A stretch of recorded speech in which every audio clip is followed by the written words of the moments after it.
Hi everyone, welcome to Bullion Point podcast where we explore the world of precious metals and help you make informed investment decisions.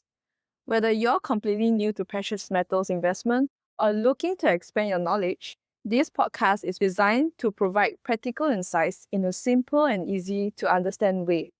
I'm Jiashen, I'm your host for today's episode. Joining me is an experienced precious metal investor, Mr. Bhavesh Lakapati, with years of experience in this industry. Welcome to the show, Mr. Bhavesh. Thank you. It's great to be here. I'm excited to share some insights and hopefully help beginners better understand precious metals investing. Wow, that's fantastic. For our first episode, we'll be covering one of the most common topics beginners ask about, an overview of precious metal trading and investment through a frequently asked questions format. Let's get started. Let's begin with the basics. What exactly are precious metals? Well, precious metals are naturally occurring metals that are considered valuable due to their rarity, durability, and historical use as a store of value. The most commonly traded precious metals are gold, silver, and although platinum and palladium are also popular among investors, for centuries, people have used precious metals to preserve wealth, especially during periods of economic uncertainty or inflation. Oh, I see. So why do many investors include gold and silver in their portfolio? Well, there are several reasons to that. Firstly, precious metals can act as a hedge against inflation when the cost of living rises and currency lose their purchasing power. Gold has historically regained its value over the long-term period. Secondly, precious metals are often viewed as a safe haven asset. During times of economic uncertainty, market volatility, or geopolitical tensions, investors tend to move some of their wealth into gold. Third, diversification. Just as you wouldn't put all your money into one stock, many investors allocate a portion of their portfolio to precious metals to reduce their overall risk. Many beginners hear the terms investing and trading. What's the difference? Well, that's a great question.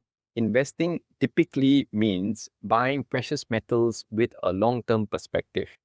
Investors may hold their gold or silver for years as part of a wealth preservation strategy. Traders, on the other hand, focuses on taking advantage of short-term price movements. Traders may buy and sell over days, weeks, or months to generate profits from market fluctuations. For beginners, it's usually beneficial to understand your financial goals first before deciding whether you're primarily an investor, a trader, or a combination of both. I see. I've learned a lot. So for the fourth question that's commonly asked, this is probably one of the most common questions. Gold or silver, which is better? Well, neither is necessarily better.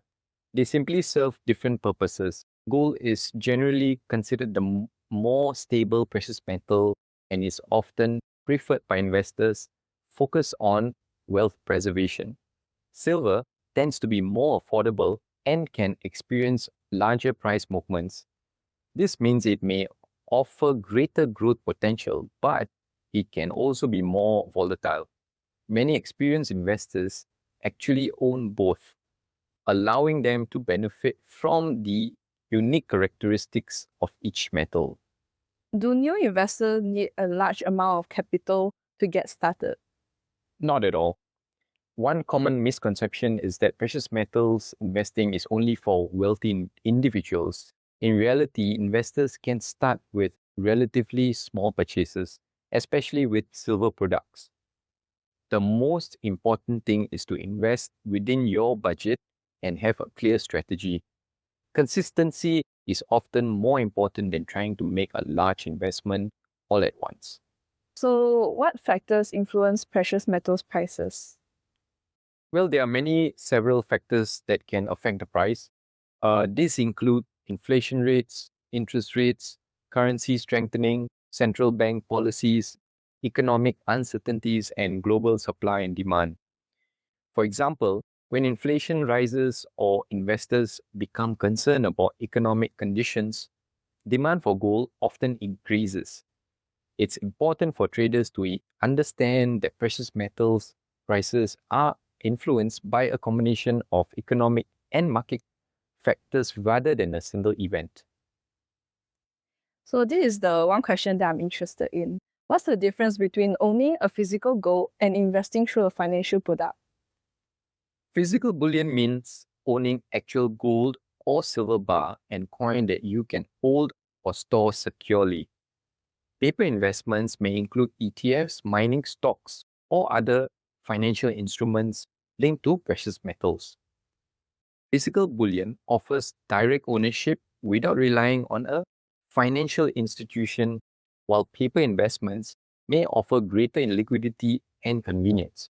Many investors choose physical bullion because they appreciate owning a tangible asset that has intrinsic value to it. What mistakes should new investors avoid? A few common ones come to my mind. First, investing based on emotions or headlines rather than a long term strategy. Second, trying to time the market perfectly. Even experienced investors find this difficult. Third, not doing enough research before making a purchase. And finally, concentrating all your funds into a single asset class instead of maintaining a balanced portfolio. Patience and discipline are often the most valuable skills an investor can develop. So for the last question, if someone is listening today and wants to start investing in precious metals, what advice would you give them? Start by educating yourself. Understand why you're investing. Learn how precious metals fit into your overall financial plan and work with reputable bullion dealers. Begin with a amount you're comfortable with and focus on building knowledge and confidence over time. Remember, successful investing is usually a marathon, not a sprint. Thank you, Mr. Babesh, for sharing your insights today. To everyone listening, we hope this episode has provided a useful introduction to the world of precious metal trading and investment. If you found this discussion helpful, be sure to subscribe to the Bullion Point YouTube channel for more educational content on gold, silver, market trends, and investment strategies. For more information, you can visit us at bullionpoint.com. If you have any questions you'd like us to cover in future episodes, leave them in the comments below. Thank you for joining us, and we'll see you in the next episode of Bullion Point Podcast. Thanks for having me and happy investing, everyone. Until next time, take care.